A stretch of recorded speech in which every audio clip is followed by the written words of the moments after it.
Supan ini kan apa namanya, mandiri, punya otoritas sendiri. KWI sifatnya persekutuan, semacam tapi mengikat. Setiap uskupan punya apa namanya, punya otoritas sendiri, atau sendiri. Itu bekerja sama di dalam ikatan KWI, setiap tingkatan region, di Jawa, di Sumatera, ada kebersamaan. Ini belum mulai ya, sekedar itu.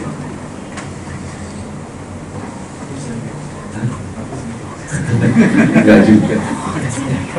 Ini gerejanya. Dulu aslinya tidak di sini. Pertama kali itu di Senen dan Kenangan. Dan Kenangan di Senen itu karena jadi mall itu ada jalan Kenangan di situ. Kemudian pindah ke sini. Kalau jadi katedral di sini, dulu di sana baru ada satu pastu. Kalau dihitung sekarang itu 218 tahun. Itu sejak diresmikan di Amrinya atau didirikannya oleh Roma 1807.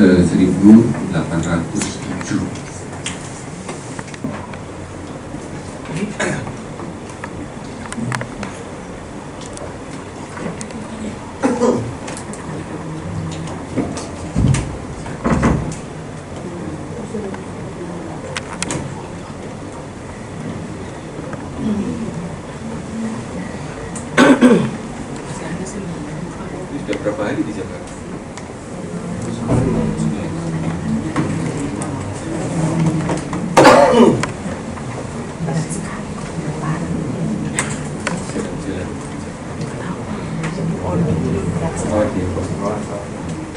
Anakku punya negara yang itu ada.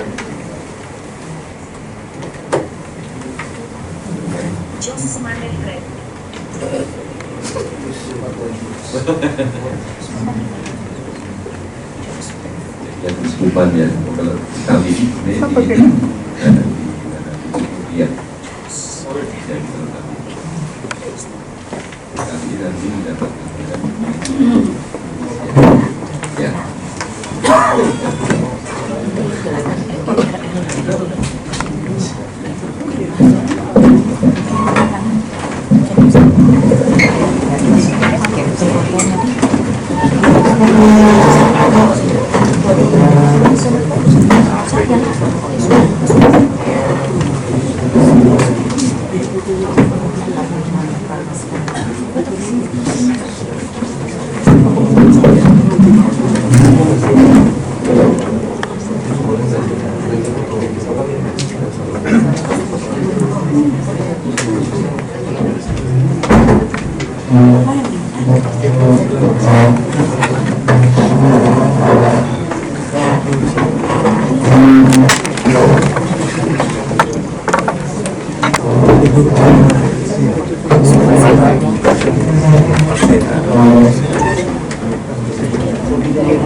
Terima kasih, selamat datang Bapak Ibu para pendeta dari GPIB bersama dengan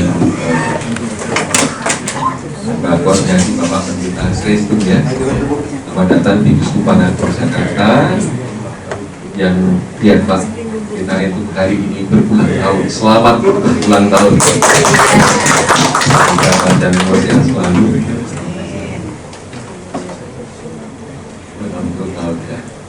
Saya kenal Bapak Kardinal 75 tahun saat ini, tahun ini. Baik, terima kasih atas kehadirannya untuk kunjungannya ke Uskupan Agung Jakarta, inilah di Kompleks Uskupan Agung Jakarta. Ada gerejanya, kegiatan gereja katedral, dan saat ini ada gedung karya pastoral Uskupan Agung Jakarta.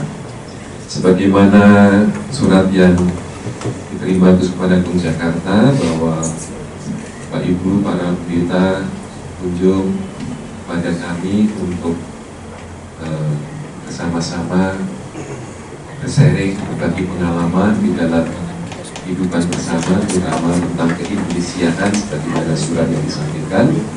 Dan nanti dari Uskupan Agung Jakarta Bapak Kardinal akan menyampaikannya bagaimana Gereja Katolik warnai keindonesiaan ini. Dan tentunya terima kasih atas kunjungannya ini. Namun sebelumnya tentu kami mohon kepada pimpinan rombongan Bapak Pendeta Rendu untuk menyampaikan maksud dan tujuannya kepada kami.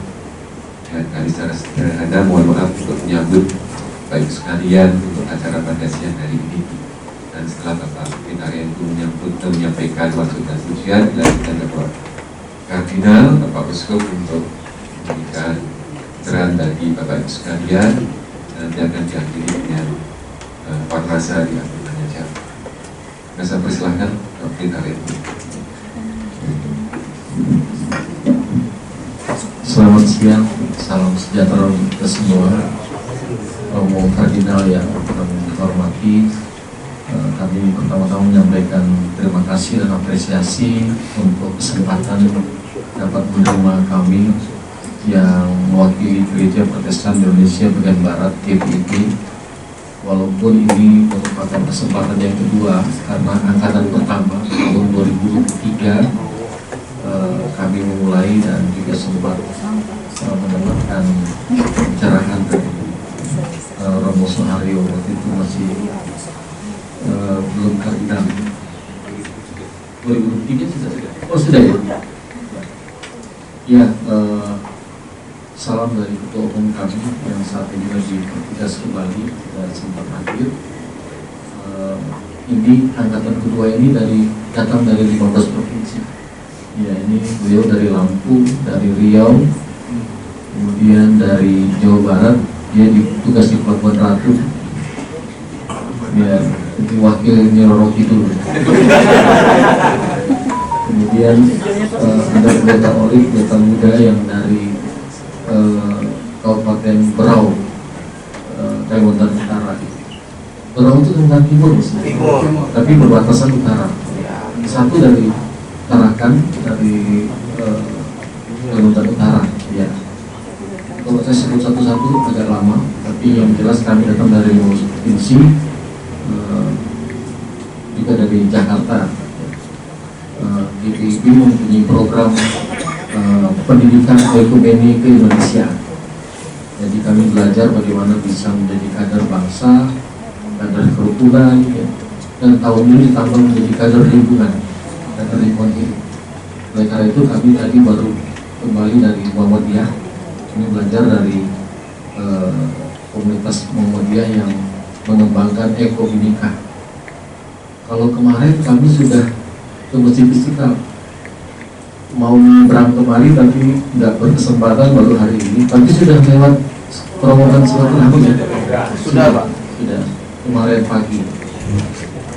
Dan beberapa program yang lain saya kira sudah melengkapi saudara-saudara kami ini. Dan kali ini, hari ini kami mau belajar dari Uskupan Agung Jakarta, terutama dari Gereja Katolik, dalam rangka membangun Indonesia ini. Ini para pendeta muda ini juga punya relasi kemitraan dengan romo-romo pastor-pastor di wilayah. Kami kalau bertemu datang ke Padang, kami bertemu dengan uskup, bukan, di sana bukan uskup Padangnya. Uskup ya, waktu itu, tapi waktu itu kami diterima wakil sana. Ya, di Kalimantan Barat. Setiap ada pertemuan-pertemuan kami selalu bersama-sama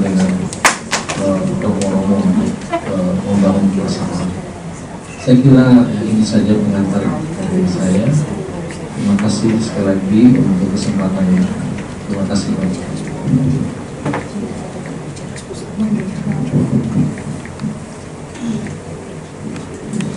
Para ibu dan bapak pendeta yang sangat saya hormati, terima kasih atas kesempatan kunjungan para ibu dan bapak sekalian, menunjukkan kedekatan kita kepada pimpinan-pimpinan gereja-gereja di Indonesia. Saya pernah ditanya oleh pimpinan kami di Roma, kenapa di Indonesia tidak ada komisi untuk memajukan ekumener, sementara komisi hubungan antar agama ada, di Roma dua-duanya ada. Jawaban kami, di Indonesia tidak perlu komisi untuk membangun ekumener itu, karena kami sudah sejak lama bersaudara, tidak ada masalah apapun. Satu dua hal kecil biasa, tetapi hubungan antar warga gereja dalam berbagai macam denominasi itu rasa-rasanya dalam sejarah gereja di Indonesia selalu berjalan dengan baik. Salah satu tandanya adalah, misalnya hanya salah satu saja, sejak lebih dari 50 tahun yang lalu, gereja-gereja di Indonesia bersama dengan Konferensi Wali Gereja Indonesia, khususnya PGI, itu menulis surat pesan Natal bersama-sama yang tidak terjadi di negara-negara lain. Terima kasih, moga-moga perjumpaan ini semakin membuat kita semakin mengenal satu sama lain, semakin bersaudara, dan semakin membangun kesatuan sesuai dengan harapan Tuhan kita. Saya mungkin tidak usah terlalu banyak berbicara, tetapi menyampaikan pokok-pokok gagasan saja, lalu nanti kita bisa bertukar pikiran atau sharing atau apapun namanya. Mengenai keindonesiaan, Gereja Katolik di Indonesia, khususnya di Keuskupan Agung Jakarta, itu selalu merasa mempunyai warisan dari Uskup pribumi pertama Indonesia, yaitu Sugio Pranoto. Sebelumnya itu kan uskup-uskup dari Belanda. Sugio Pranoto pada suatu ketika tahun 56 mengatakan yang sekarang dirumuskan di dalam satu semboyan, 100% Katolik, 100% Indonesia. Ini diakui sebagai warisan pesan dari Bapak Uskup Sugio Pranoto, Uskup Keuskupan Agung Semarang. Tetapi Sugio Pranoto tidak menemukan gagasan itu sendirian.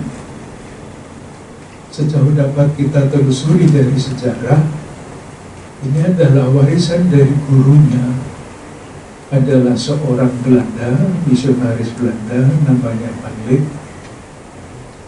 Sekolah Panlip di Gunung Sahari di situ, di Muntilan, tempat Panlip dulu bekerja. Masih ada warisannya dari tahun 20-an, 1920.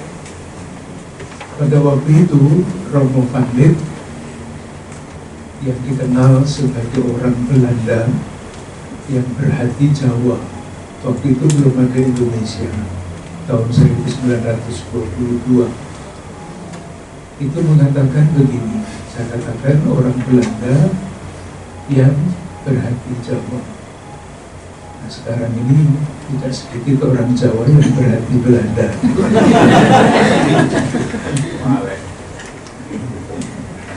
Panlip mengatakan begini, semua orang itu pakai bahasa zaman itu ya, jangan ditafsirkan dengan bahasa sekarang.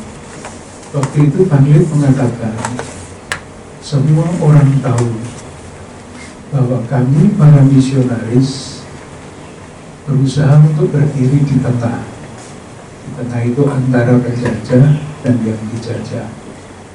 Tetapi kalau terjadi konflik, semua orang juga tahu bahwa kami para misionaris akan berdiri di pihak pribumi. Di waktu itu pribumi adalah istilah untuk orang yang bukan dari penjajah. Istilahnya pribumi. Sekali lagi belum ada Indonesia. Jadi posisi gereja Katolik yang waktu itu diwakili oleh Romo Van Lith itu sudah sangat jelas, yaitu berdiri pada pihak yang dijajah. Pada waktu itu adalah kita semua yang dijajah, yang kemudian akan menjadi Indonesia. Banyak sekali cerita mengenai Romo Van Lith itu, tetapi cukup menurut saya pernyataan yang sangat jelas dan tidak mendua itu. Sugio Pranoto itu adalah muridnya Van Lith. Semula Sugio Pranoto itu bukan orang Kristiani, bukan orang Katolik. Dia dicari oleh Van Lith ketika mencari murid untuk sekolah di sekolah Munthiran. Cita-cita Van Lith mendirikan sekolah adalah supaya nanti anak-anak ini yang lulus dari sini dapat berdiri sama tinggi, duduk sama rendah dengan para tuan penjajah itu. Sehingga di sana diajarlah bahasa Belanda, tidak untuk menjadikan Belanda orang-orang pribumi, tetapi supaya bisa berdiskusi atau yaitu tadi berdiri sama tinggi dan duduk sama rendah. Jadi kalau dimaki-maki tahu maksudnya apa, tidak balas memaki-maki dengan bahasa yang mereka tahu. Sugio Pranoto adalah salah satu dari murid-murid yang dididik itu bersama dengan Kasimo, kalau pembawa nantinya pahlawan nasional. Akhirnya cerita singkatnya Sugio Pranoto menjadi Katolik di situ dan berkembang akhirnya menjadi uskup pertama, uskup pribumi di Keuskupan Agung Semarang. Itu mengenai Van Lith dan Sugio Pranoto muridnya. Nah, warisan itu istilah 100% Katolik, 100% Indonesia, urutan itu rasa-rasanya tidak tanpa makna. 100% Katolik lebih dulu, kemudian menjadi 100% Indonesia. Yang dimaksudkan adalah dengan inspirasi iman Kristiani, dengan inspirasi iman Katolik, kita menjadi pribadi-pribadi Indonesia yang sejati. Itu maksudnya. Jadi menjadi Indonesia dengan inspirasi iman Katolik. Karena kita semua dalam tanda kurung, Bapak dan Ibu Pendeta pasti sudah selalu mengatakan kita itu terdiri dari tubuh, jiwa, dan roh. Dan kita membutuhkan inspirasi untuk rohani kita. Jadi untuk menjadi Indonesia tidak cukup kita ini lahir sebagai orang Indonesia di bumi Indonesia, tidak cukup motivasi kita untuk menjadi Indonesia, tetapi perlu inspirasi iman menjadi Indonesia yang sejati. Nah, kalau saya ditanya apa maksudnya 100% Katolik, saya kira jawaban kita sama, yaitu bahwa kita, siapapun kita, murid-murid Kristus, mempunyai panggilan yang sama, yaitu bertumbuh menjadi semakin serupa dengan Kristus. Kita semua mempunyai keyakinan itu. Itulah panggilan kita. Tentu mesti dikembangkan lebih lanjut, 100% Katolik 100%. Semakin serupa dengan Kristus itu seperti apa, itu tergantung dari teologi yang kita kembangkan. Tetapi intinya saya kira sama. Jadi semakin serupa dengan Kristus, Panlet itu mendidik murid-murid di sekolah Panlet namanya di Muntilan itu, supaya lukisannya itu menjadi Kristus kecil, menjadi alter Kristus, Kristus yang lain, Kristus yang kedua, Kristus kecil itu. Dan kalau ditanya seperti apa Kristus kecil itu, yaitu dia yang mewartakan kerajaan Allah. Itu jelas dalam terjemahan doa Bapa Kami yang dibuat oleh Romo Panlet dalam bahasa Jawa. Jadi tidak dalam bahasa Indonesia, belum ada bahasa Indonesia, baru tahun 28. Tapi Panlet merumuskan doa Bapa Kami itu kan sekarang datanglah kerajaanmu. Dalam bahasa Romo Panlet, bahasa Jawa, datanglah kerajaanmu itu rumusannya begini bahasa Jawa. Sumonggo anjumenengaken keraton Dalu.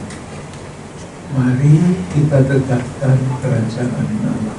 Itu pasti terjemahan bebas, tetapi maksudnya mungkin tidak secara eksekutif alkitabiah, tetapi mendorong umat Katolik sumonggo itu mari, anjumenengaken itu marilah kita menegakkan keraton Dalu, kerajaan Allah. Jadi menegakkan kerajaan Allah itu adalah tugas Kristus yang diwariskan kepada kita. Sekarang pertanyaannya adalah menjadi Indonesia itu seperti apa? Jawabannya bisa bermacam-macam. Kami yang di Keuskupan Agung Jakarta ini merumuskannya dalam 2 kata. Pada waktu itu ketika tahun 2016 sampai dengan tahun 2020, kami mengajak umat Katolik Keuskupan Agung Jakarta untuk mendalami dan menghayati Pancasila. Setiap tahun selama 5 tahun masing-masing sila dipelajari, kemudian setiap sila itu diterjemahkan di dalam gagasan-gagasan yang kecil, dan gagasan-gagasan yang kecil itu dijadikan gerakan. Setiap tahun satu, Ketuhanan Yang Maha Esa tahun 2016, 2017, kemanusiaan yang adil dan beradab dan sebagainya. Tahun 2021 sayangnya COVID pada waktu itu, pas keadilan sosial bagi seluruh rakyat Indonesia. Jadi menghayati Pancasila, memahami, mendalami dan menghayati Pancasila, dan menjadikan Pancasila itu suatu gaya hidup, gaya berpikir. Selama 5 tahun kita tidak mengambil kesimpulan pada tahun yang terakhir, tetapi kalau melihat antusiasme umat, setiap tahun itu ada nyanyiannya. Nyanyian itulah yang menggerakkan. Setiap ada ibadah hari Minggu ditutup dengan nyanyian Pancasila sesuai dengan tema tahunan. Juga ada penanda untuk mengingatkan bahwa kita ini tidak sedang dalam tahun-tahun yang biasa, tetapi sedang di dalam masa ketika kita mempelajari, menghayati, mewujudkan Pancasila. Yang dimaksud dengan tanda-tanda itu misalnya umat Katolik itu suka berdoa rosario, aspeknya dibuat berwarna merah dan putih, misalnya. Tidak menyalahi apa-apa, tetapi mengingatkan umat. Dan rosario-nya tidak beli, harus membuat. Jadi komunitas-komunitas kecil mulai dengan belanja di pasar Mayarono, pasar mana yang dia menjual putih kecil itu, dalam komunitas kelompok-kelompok membuat rosari itu, dan kalau perlu membagikannya kepada yang lain-lain. Dan yang paling senang menggunakan itu adalah saudara-saudara kita di lingkungan TNI dan Polri. Kalau kunjungan TNI dan Polri, rosari yang dibawa dalam merah putih untuk umat Katolik. Karena itu menunjukkan keindonesiaan yang sangat jelas. Yang juga katakan kadang-kadang terlalu berani adalah orang Katolik kan suka berdoa dengan patungnya. Salah satu patung yang sangat dicintai adalah patung Bunda Maria. Bunda Maria di Jakarta itu beda dengan Bunda Maria yang lain. Bunda Maria yang dari Eropa itu dulu ada di gereja katedral. Sekarang Bunda Maria yang dari Eropa itu disimpan di museum. Karena di tempat dulu di mana ada Bunda Maria, sekarang dipasang patung khusus. Bunda Maria, Bunda segala suku. Karena Indonesia sekian banyak suku, sekian banyak budaya, Bunda Maria mempersatukan kita. Dan istimewa misalnya dalam pakaiannya. Kalau Bunda Maria dari Eropa itu kan biru atau yang warna kopi susu yang biasa. Bunda Maria yang Jakarta itu pakaiannya batik dari berbagai macam wilayah di Indonesia, dari Papua, dari Flores, dari Jawa, dari mana-mana. Lalu yang juga menarik adalah krusnya yang ada di sini itu bentuknya Garuda Pancasila. Itu tidak ada di mana-mana itu. Terus Bunda Maria dengan Garuda Pancasila. Mahkotanya itu ada gambar peta Indonesia. Jadi dibuat supaya perhatian umat, salah satu perhatian umat yang fokus itu adalah pada keindonesiaan itu. Tapi tentu saja yang penting adalah watak jiwanya itu dirasuki oleh semangat Pancasila. Dalam evaluasi salah satu imam dari Flores itu membuat penelitian untuk disertasi di UI mengenai gerakan ini. Gerakan soft approach apa istilahnya ya. Ada yang baik, ada yang dinilai baru sebatas permukaan. Tidak mau namanya usaha yang tidak terlalu sekali jadi. Tetapi terus disampaikan. Jadi cinta tanah air. Di dalam gereja cinta tanah air itu didoakan secara khusus di dalam gereja Katolik itu doa syukur aku. Itu di seluruh dunia tidak ada, yang ada hanya di Indonesia. Jadi salah satu pusat dari ibadah gereja Katolik kan Ekaristi. Ekaristi itu ada profasinya. Di dalam profasi itu didoakan sejarah bangsa Indonesia itu disejajarkan dengan sejarah Eksodus. Jadi alinea pertama itu rumusannya ketika Tuhan membebaskan bangsa Israel dari perbudakan Mesir menuju tanah janji. Lalu alinea kedua demikian juga, engkau menunjukkan kasih yang begitu besar kepada bangsa kami. Satu, kau menyadarkan, menumbuhkan kesadaran kami sebagai bangsa.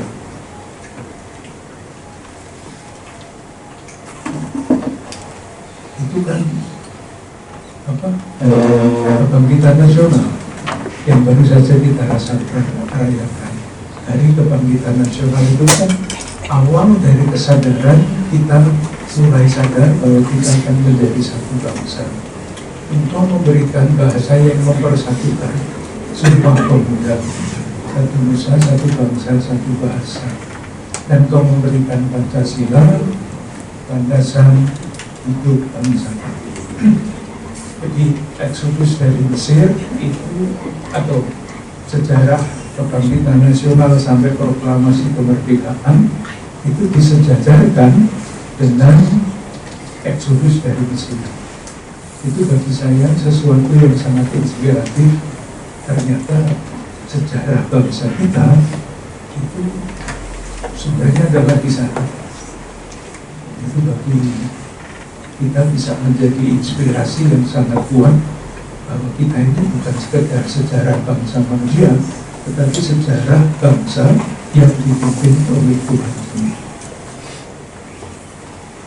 Itu mengenai Pancasila dan sejarah. Ciri yang kedua sebetulnya dari keindonesiaan. Pada waktu itu yang kami bicarakan adalah bangsa Indonesia itu mempunyai watak yang sangat unggul, yaitu watak peduli. Waktu itu muncul beberapa hasil survei penelitian mengenai indeks kepedulian sosial bangsa kita. Kesimpulannya, selama 6 tahun berturut-turut sampai tahun 2023, sesudah itu saya tidak baca lagi. Indonesia ini di antara sekian banyak bangsa, kepedulian sosialnya nomor 1 yang diteliti itu 147 negara. Nanti bisa dicari di mesin pencari itu. Indonesia dalam hal indeks kesadaran sosial itu nomor 1 di antara 147 negara. Itu saya kira sangat dahsyat. Meskipun yang lain mengatakan ini tidak benar, ini korupsinya juga nomor sekian, nomor 1. Korupsi itu kan penyimpangan. Kalau watak dasar itu kepedulian. Dan justru inilah yang harus menjadi tanggung jawab kita untuk merawat dan mengembangkan watak peduli itu supaya tidak kalah dengan yang lain-lain. Dan saya kira kita semua bisa melihat ya betapa misalnya COVID kita bisa dengan waktu yang lumayan cepat berhasil mengatasi COVID. Lihat kalau ada bencana tidak usah diundang, segera solidaritas itu datang dengan sendirinya dan sangat cepat. Ini menandakan bahwa watak dasar kita bangsa Indonesia adalah watak yang begini. Yang menelitinya bukan peneliti yang pesanan ya, tapi peneliti internasional yang sudah 30 tahun setiap tahun membuat penelitian seperti itu. Jadi keindonesiaan kami artikan dalam 2 pokok gagasan yang mesti terus dikembangkan, yaitu cinta tanah air dan peduli. Cinta tanah air itu melaksanakan, mempelajari, memperdalam dan menghayati, mencari wujud-wujud baru, jalan-jalan baru mewujudkan Pancasila. Sesudah tahun 2021 COVID masih berlangsung, 2022 sudah lebih baik, mulailah kami menyusun program pastoral selama 5 tahun berikutnya, 2022 sampai 2026. Isinya adalah ajaran sosial gereja. Ini melanjutkan sila kelima Pancasila, keadilan sosial bagi seluruh rakyat Indonesia. Sambung dengan mudah dengan ajaran sosial gereja juga dengan 5 tema yang setiap tahun digali dan kemudian dicari wujud-wujudnya. Yang pertama adalah hormat terhadap martabat manusia. Yang kedua adalah kebaikan bersama. Yang ketiga adalah solidaritas dan subsidiaritas. Yang keempat, tahun ini sedang berjalan, adalah perhatian lebih kepada saudara-saudara kita yang kurang beruntung. Dan yang kelima yang sedang direncanakan untuk tahun depan adalah tanggung jawab untuk memelihara lingkungan. Semuanya berhubungan satu sama lain juga. Dasar dari ajaran sosial gereja adalah hormat terhadap martabat manusia. Kalau kita hormat terhadap martabat manusia, dengan sendirinya tanggung jawab untuk mewujudkan kebaikan bersama. Bicara mengenai hormat terhadap martabat manusia, tetapi pikir kepentingannya sendiri, tidak berarti apa-apa. Dan ketika kita ingin membangun, mewujudkan kebaikan bersama, salah satu jalan yang terbuka lebar adalah semangat solidaritas. Seperti apapun solidaritas kita, selalu ada saudara-saudara kita yang terbina. Maka perhatian lebih kepada saudara-saudara kita yang kurang beruntung. Dan yang terakhir, nanti tahun 2026, yaitu tanggung jawab memelihara lingkungan itu. Ini kita cari terus sama modelnya dengan inspirasi iman, gagasan-gagasan yang diterjemahkan dari judul besar itu, pakai animasi, nyanyian, dan sebagainya, diskusi, sharing iman, doa, dan sebagainya. Dan yang sangat menarik itu sosialisasi atau animasi dengan nyanyian-nyanyian tematis. Jadi setiap tema ada nyanyiannya, dan itu dinyanyikan oleh seluruh umat Keuskupan Jakarta. Sehingga kalaupun tidak mau menyanyi sendiri, mendengar dia di dalam setiap ibadah hari Minggu pada penutup itu selalu nyanyiannya. Jadi masuknya seberapa kami juga tidak membuat ukuran, tidak membuat penelitian. Namanya pastoral, berusaha. Nanti moga-moga ada yang meneliti lagi sejauh mana gagasan tentang ajaran sosial gereja itu masuk. Sekarang ini ada paus baru, Paus Leo. Kita bicara kenapa kok memilih nama Leo ke-14. Jawabannya salah satunya adalah karena ada Leo 13, ya tentu saja ya. Tetapi Leo 13 adalah paus yang mengawali ajaran sosial gereja yang pertama tahun 1891.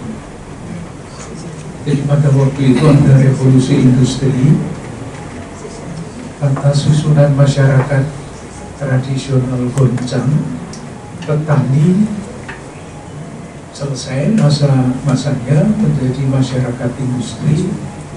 Akibatnya adalah masalah buruh, masalah perumahan, masalah gaji, masalah tenaga kerja anak-anak dan sebagainya, menimbulkan masalah-masalah sosial.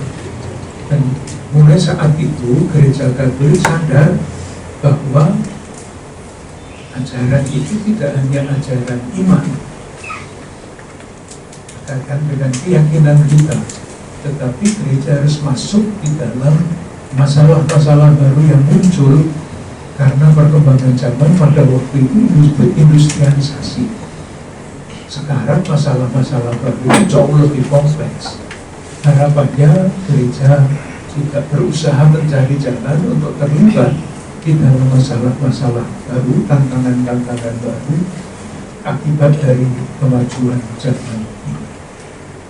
Seperti itu Bapak Pendeta, kira-kira secara singkat apa yang kami lakukan kurang-kurangnya selama 10 tahun terakhir. Terima kasih.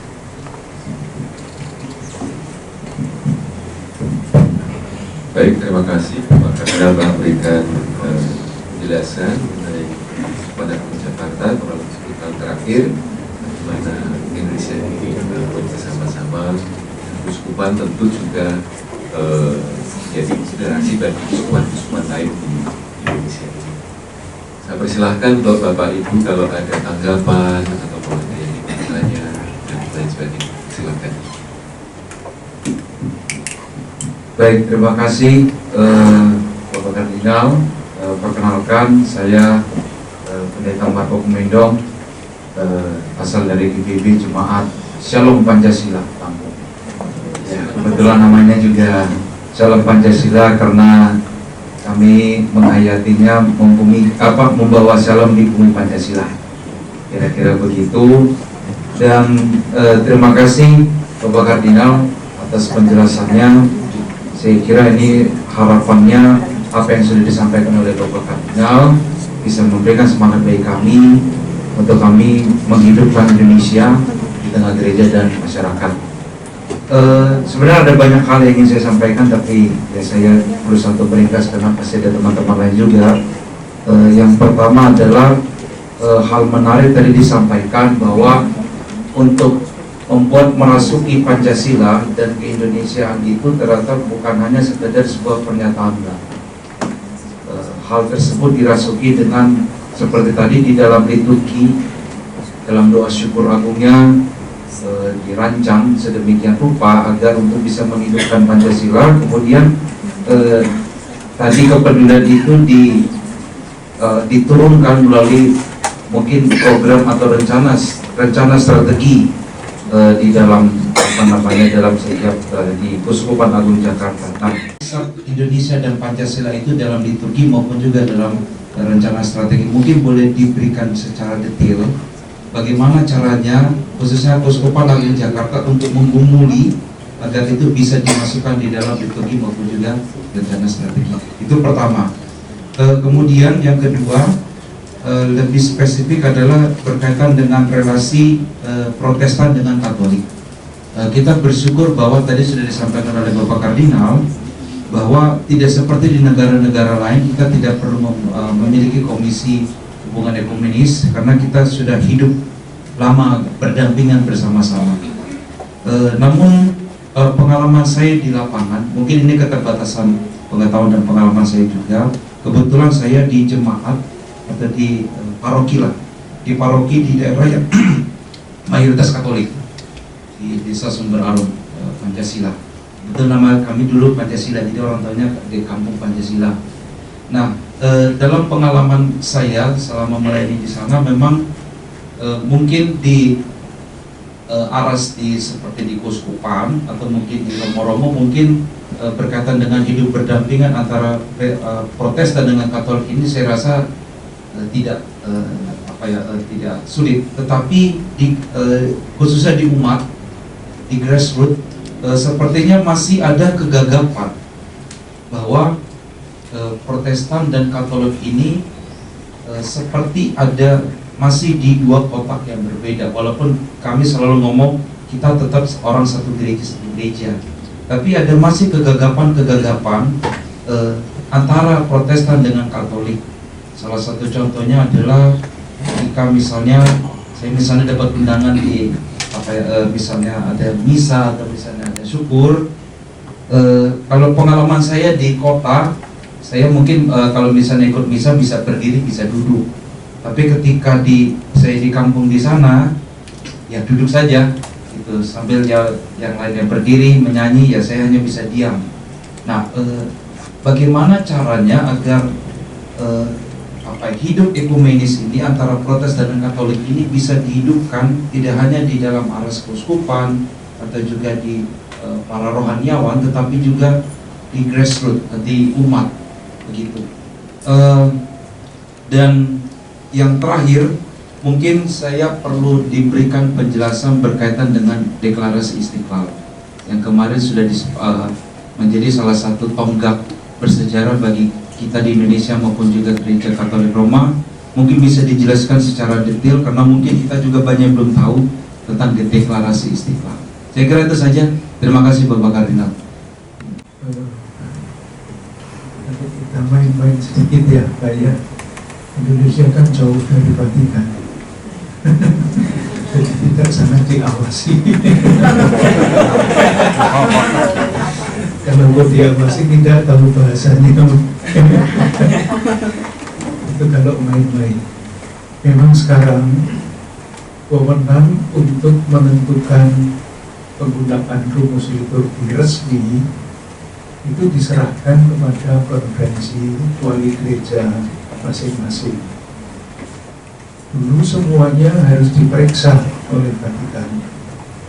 Diperiksa itu artinya, mungkin saya terus terang saja katakan ya, masa tim di sana yang tidak tahu bahasa Indonesia mengesahkan teks yang berbahasa Indonesia? Bagaimana mungkin? Logikanya bagaimana itu? Syukur Paus Fransiskus mengubah aturan itu dan menyerahkan pengesahan naskah liturgi resmi adalah diperiksa dan disahkan di sana, tetapi di sana yang mengetahui. Jadi mengesahkan di sini mereka mengetahui bisa dipakai. Nah, mengenai rumus yang tadi saya katakan, itu rumus yang ada di dalam buku liturgi untuk Gereja Katolik Indonesia. Jadi tidak hanya untuk Keuskupan Agung Jakarta. Bedanya, mungkin keuskupan lain jarang menggunakan doa itu. Sementara di Keuskupan Agung Jakarta, doa itu digunakan terus-menerus ketika, apalagi khususnya ketika kita memang ingin mengajak umat Katolik yang beribadah menyadari dirinya dalam sejarahnya. Ini adalah sejarah pembebasan bangsa Indonesia dari perbudakan menuju tanah berjanji. Itu jadi untuk seluruh Indonesia ya, kita di Keuskupan Agung Jakarta mendesak-desakkan supaya ini saya beritahu. Yang kedua, mengenai hubungan antara umat Kristen dan umat Katolik, memang gampang-gampang sulit untuk pendeta ya. Saya sendiri yakin bahwa yang salah satu hal yang akan sangat besar pengaruhnya adalah persahabatan di antara para pemimpin gereja. Dalam hal ini gereja yang Bapak pimpin dan gereja Katolik. Kalau hubungan itu berjalan baik, nanti umatnya akan ikut. Itu satu. Yang kedua, persaudaraan itu sudah dibangun dalam yang diistilahkan di dalam gereja Katolik dialog kehidupan. Dialog itu kan tingkatannya bermacam-macam ya. Kalau dialog teologi pasti banyak yang tidak siap. Tetapi kalau dialog kehidupan itu mengerjakan satu keprihatinan bersama, menghadapi, melihat keprihatinan bersama, lalu mari kita bersama-sama menanggapi tantangan yang adalah kesempatan untuk membangun kehidupan bersama itu. Contohnya bersih-bersih bisa, misalnya sederhana sekali ya, bisa kita perlu sampah, itu tantangan bukan hanya tantangan kemanusiaan, tetapi juga tantangan iman. Mari kita kerjakan bersama-sama. Itu yang kedua.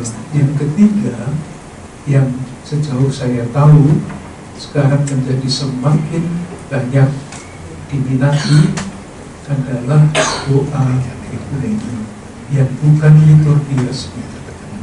Kalau liturgi resmi memang ada rumusnya, tetapi kalau doa ekumene, dan salah satu contohnya adalah doa yang berasal dari pusat ekumene di Prancis, yaitu doa Taizé.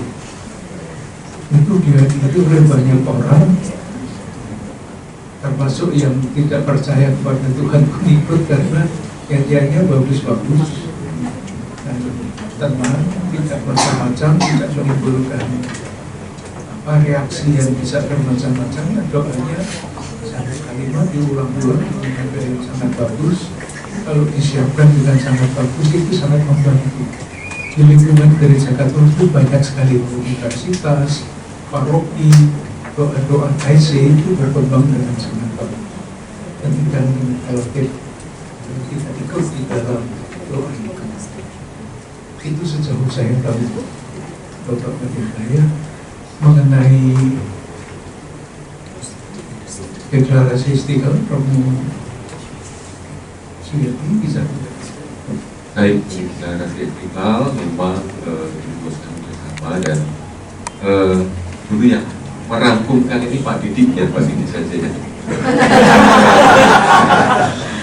Maka dia udah buat narkoba. Secara ringkas saja.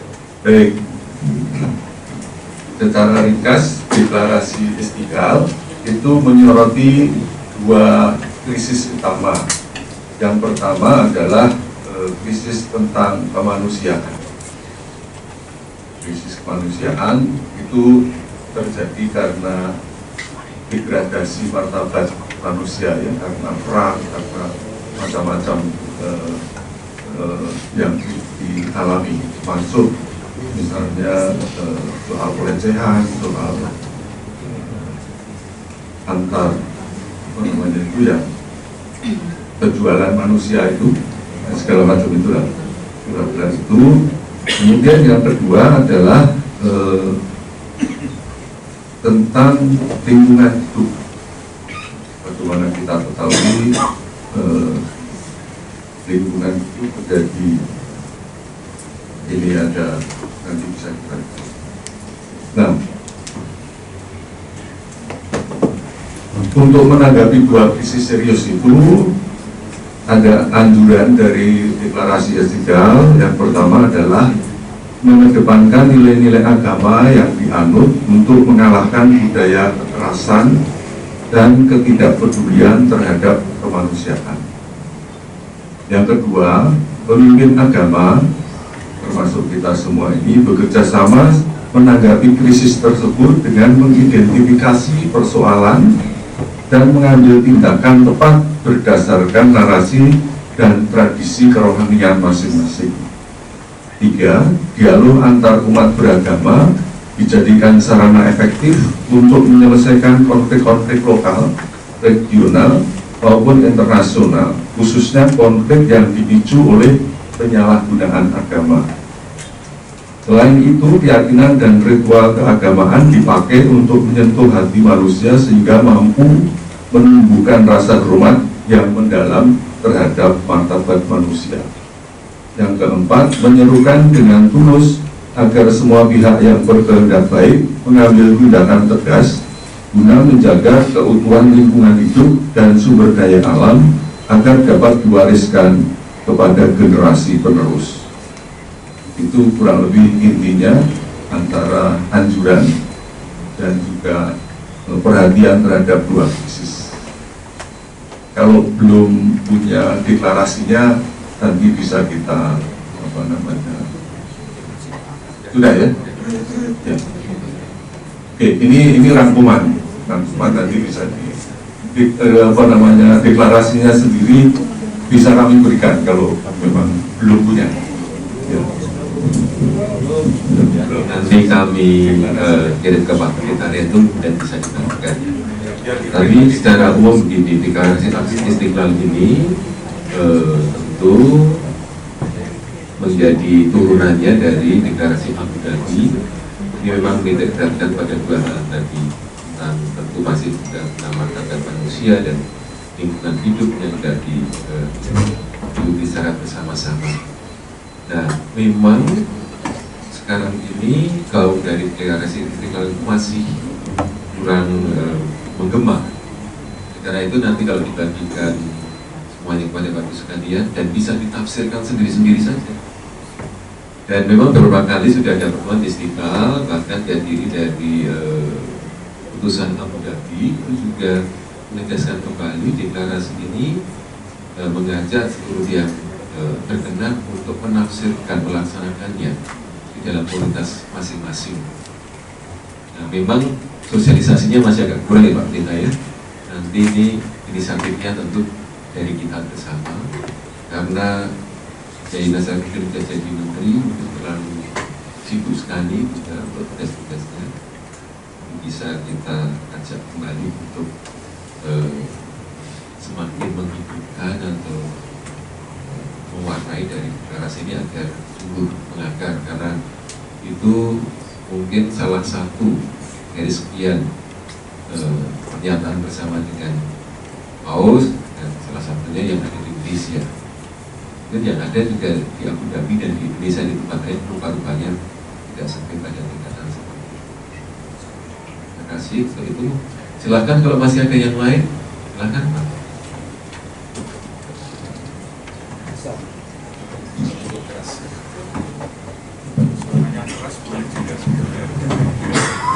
Iya,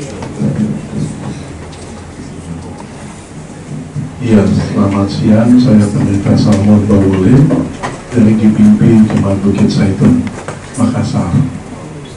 Karena Romo Pak Kardinal itu suaranya lemah lembut, ya saya berusaha menyesuaikan.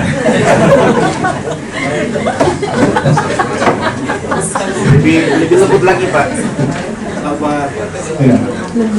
Yang pertama, saya juga bagi pengalaman bahwa mengupayakan kerjasama itu ternyata di setiap daerah berbeda-beda.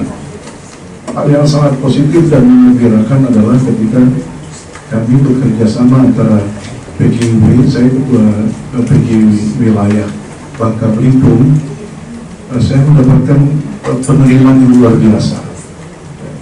Ketika berusaha menghubungi Romo di salah satu masalah itu katedral atau apa gitu ya, awalnya saya baru mendapatkan penerimaan. Saya berusaha mencari kenalan. Nah, saya kenal dengan Romo Marcel, bagian hak di keuskupan. Sampai akhirnya saya bisa berkomunikasi dengan mendiang uskup Mohan Murah. Ya, di situ satu keuskupan dua provinsi. Kami luar biasa punya kerjasama, bahkan dalam pemilihan dalam pilkada pun kami kerjasama dengan baik. Nah, yang kami alami adalah sikap yang positif, bahkan dengan Ketua DPRD Bangka, Ibu Mehua juga bekerja dengan baik, bekerja sama dengan baik. Jadi kalau ada romo-romo yang kayaknya kurang menerima dengan kegiatan bersama kami, saya tinggal menghubungi Romo Marcel, dia ikut akhirnya dengan umatnya. Nah, itu cara yang bisa dipakai di Bangka Belitung. Tetapi di tempat lain ternyata tidak. Nah, itu yang saya ingin tahu. Kalaupun PGIW akan bekerja sama dengan pimpinan gereja setempat, nah itu siapa? Kalau misalnya di Banten itu ternyata masih masuk dalam keuskupan di Jakarta, keuskupan Jakarta. Tangerang. Nah, waktu di Tangerang tuh mereka ada yang menjawab, oh ya, Bapak harus ke Jakarta. Saya agak bingung gitu. Kalaupun tidak selevel keuskupan, kepada siapa kami harus menghubungi supaya bekerjasama dengan baik. Pada waktu itu kami mencoba menghubungi karena ada masalah dengan HKBP di Cilegon. Tapi awal pertama kami tidak mendapatkan sambutan, tapi kedua kami dapatkan sambutan yang sangat baik. Kemudian kami buka kerjasama dengan Romo yang ada di situ. Nah, itu yang perlu kami mendapatkan masukan. Kalau tidak ada keuskupan, kami mau bekerja sama dengan siapa. Hal yang ketiga, untuk kerjasama pelayanan, saya sudah 2 kali memberkati bersama. Saya pasti tetap tugasnya memilih. Pastor pasti, Romo pasti untuk berkat. Saya duduk aja di belakang, tapi ternyata Romonya panggil, Pak, pendeta ikut berkatnya. Karena kan kita tahu perbedaan tentang sakramen. Pertanyaan saya yang selanjutnya adalah ketika dalam percakapan, saya lupa nama Romonya, tapi ada yang menanggapi bahwa kami juga sudah memberkati yang di luar Katolik, yang Muslim. Nah, saya tanya apa benar? Nah, itu yang mau saya tanyakan, apakah memang sudah ada pemberkatan yang berkaitan dengan umat yang berbeda keyakinan? Kalaupun sudah ada, itu apa pemahaman di baliknya dan bagaimana cara pelaksanaannya? Itu yang mungkin perlu informasi, karena pasti rekan-rekan juga akan menghadapi situasi seperti itu. Terima kasih, Pak Romo. Terima kasih.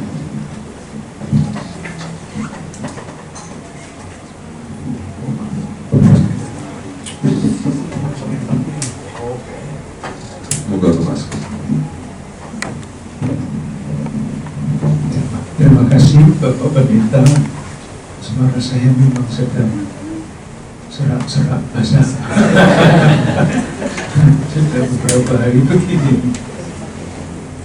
Terima kasih sharingnya Bapak Pendeta. Itulah kesulitannya dengan gereja Katolik karena sejarah. Jadi seperti tadi Bapak tanyakan, Banten itu ikut keuskupan mana? Kalau itu Tangerang, itu ikut keuskupan Agung Jakarta. Tetapi kalau selebihnya itu ikut keuskupan Bogor. Sama dengan Bekasi.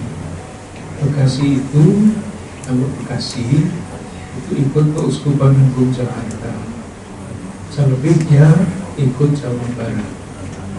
Jadi memang pembagiannya tidak gampang. Tetapi prinsipnya kalau akan diadakan kerjasama atau komunikasi pribadi, kalau DPW kan mestinya jajarannya dengan Bapak Uskupnya. Jadi silahkan kontak saja ke Uskupan lewat sekretarisnya, atau kalau sudah kenal lewat langsung Bapak Uskup, seperti Bapak di Makassar, Uskup siapa? Itu di Pangkal Pinang dulu Bapak ya. Kalau sekarang di Makassar, itu uskup yang sekarang ini masih muda, pasti sangat terbuka. Dan uskup emeritus John Lipu itu masih ada di sana. Dia orang baik sekali. Penggantinya juga baik sekali, masih muda. Namanya kalau pasirnya. Iya, pasti akan ditanggapi Bapak sakit, saya yakin. Atau kalau mau lebih spesifik ya, Komisi HAK, hubungan antar agama dan kepercayaan, pasti akan sangat ditanggapi karena itu tanggung jawabnya dia. Itu satu. Yang kedua, pemberkatan nikah ekumenis itu saya kira sudah biasa, sangat biasa ya. Di dalam gereja Katolik juga sangat biasa, tergantung pembicaraan di antara para pastor dan pembitanya bagaimana. Rasa-rasanya tidak ada kesulitan dalam itu. Dan kalau pemberkatan Islam itu pasti bukan Islam dengan Islam, tetapi pasti salah satunya adalah umat Katolik. Jadi cara berpikirnya sederhana sekali. Agama itu adalah hak asasi. Tidak ada yang orang boleh memaksakan agama. Menikah itu adalah hak asasi juga. Itulah yang tidak ditaati oleh negara kita kan. Undang-undang perkawinan itu menurut saya itu undang-undang yang melanggar hak asasi. Nah karena itu dari lain pihak yang dituntut adalah perkawinan antar umat seiman. Tetapi aturan gereja ini kalah dengan hak asasi. Oleh karena itu, gereja memberikan dispensasi. Oleh karena itu, kalau seorang Katolik mau menikah dengan umat Islam, itu diberikan dispensasi beda agama. Tentu tidak semua orang yang minta diberi dispensasi, karena paham perkawinan misalnya antara Islam dan Katolik sangat berbeda. Dalam gereja Katolik perkawinan tidak bisa diceraikan, sementara di dalam Islam kan bahkan boleh beristri beberapa. Nah, tentu dalam persiapan dibutuhkan berbagai macam pertemuan, sehingga ketika sudah dijelaskan ini loh risikonya kalau menikah di dalam gereja Katolik seperti ini, tuntutannya begini, apakah Anda sanggup? Kalau mereka mengatakan sanggup, nanti diberikan dispensasi itu. Jadi menikah dengan dispensasi.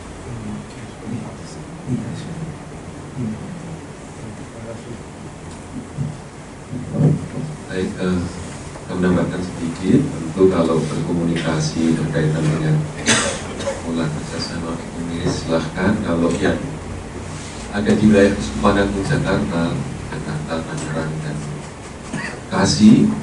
Saya menghubungi Bapak Uskup atau melalui kami, saya Ketua Komisi Hubungan Antar Agama Romo 9. Nanti juga di setiap gereja-gereja di Paroki ada seksi hubungan antar agama. Itu saya dikontak. Kalau tingkat keuskupan bisa di-search di Keuskupan Agung Jakarta, nomor-nomornya akan muncul. Kalau nomor saya Pak Pendeta Rentung ada, nanti tinggal minta Pak Pendeta Rentung pasti akan diberi gitu untuk tingkat Keuskupan Agung Jakarta. Seperti itu. Tadi ada menambahkan sedikit mengenai gagasan-gagasan yang diwujudkan Pak di dalam program-program. Memang kemudian bisa saja yang periode yang pertama pada waktu kita mendarai Pancasila, kemudian juga ada program-program yang kerjasama dengan pihak manapun juga yang berkendak kait kan level masyarakat seperti itu, dan ada kehadiran gereja kami di tengah masyarakat.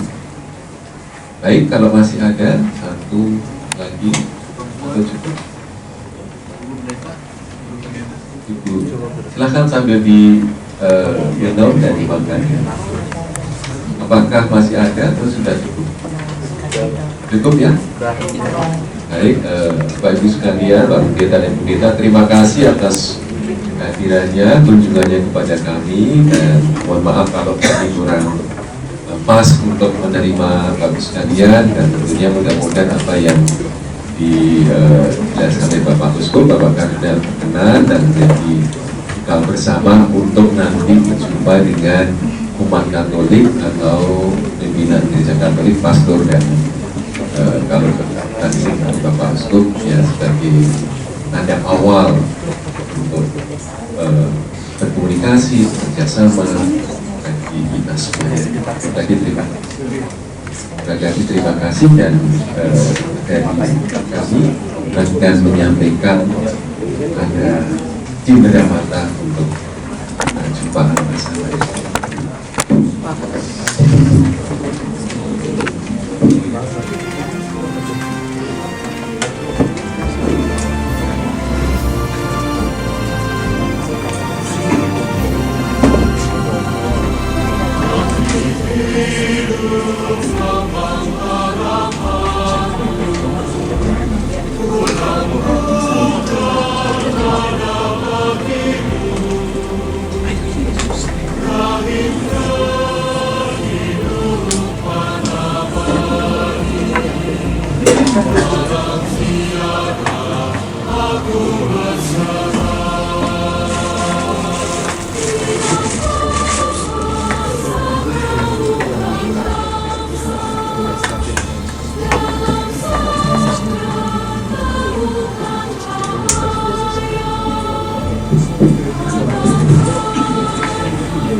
Baik, semuanya terima kasih atas kebersamaannya. Kita nanti akan turun ke bawah, kemudian foto bersama. Gitu ya.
siang menjelang sore, Pak Pendeta. Selamat siang menjelang Iya. sore. Bagaimana kesan kunjungan hari ini ke katedral, dan kira-kira bagaimana setelah pertemuan tadi, apa mungkin poin-poin yang bisa didapat buat teman-teman pendeta GPIB? Terima kasih. Ya, saya Pendeta Marco Kumendong, saya dari GPIB Jemaat Shalom Pancasila Lampung. Saya sangat bersyukur, ini adalah suatu rahmat Tuhan yang begitu besar ketika perjumpaan pada hari ini. Ini adalah sebuah, kalau bagi saya bisa refleksikan adalah ini sebuah perjumpaan dengan penuh dengan persaudaraan. Ini harapannya dengan kami percakapan bersama dengan Bapak Kardinal, ini semakin tidak hanya memperkuat hubungan antara GPIB, gereja saya, bersama dengan Gereja Katolik Roma, tetapi juga semakin membangun persaudaraan dan kekeluargaan bahwa kita bersama-sama di dalam satu tubuh Kristus, kita mengamalkan kasih dan kita selalu membangun jembatan satu dengan yang lainnya. Semoga percakapan hari ini dapat kita tularkan dan kita hidupkan di dalam kehidupan berbangsa, bernegara, dan bergereja. Baik, terima kasih. Mungkin ada pesan-pesan khusus untuk umat Katolik yang berada di Keuskupan Agung Jakarta. Ya, pesan bagi seluruh umat Katolik di Keuskupan Agung Jakarta, semoga kita selalu bersaudara, selalu berkeluarga, dan selalu mengamalkan kasih dalam kehidupan kita, dan kiranya kita selalu hidup di dalam berkat Tuhan yang begitu besar. Terima kasih Pak Pendeta. Baik, sama-sama, terima kasih.